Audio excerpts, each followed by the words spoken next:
So this is a question to owners of the MT55cc by Mafell corded track saw.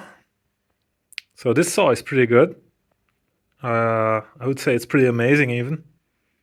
But I bought it and it's like vibrating like crazy. So I run it along the track and it's just like vibrating so much. I look at the cut, it's straight. This is the test piece.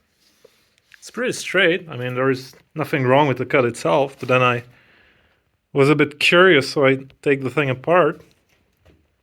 And this just like, I don't know, this is pretty weird. So usually, I think the armature should be actually screwed onto the body, right?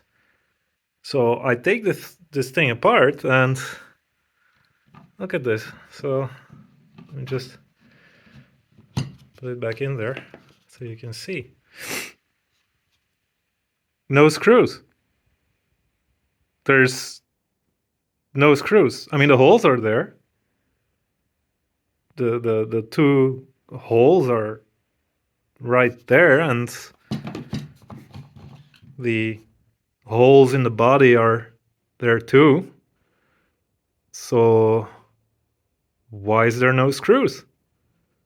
That's so weird. And then I look up the plans online, wondering if this is just like a faulty unit or they forgot to install it or something. And the plan also doesn't have the screws. What the hell, Mafell?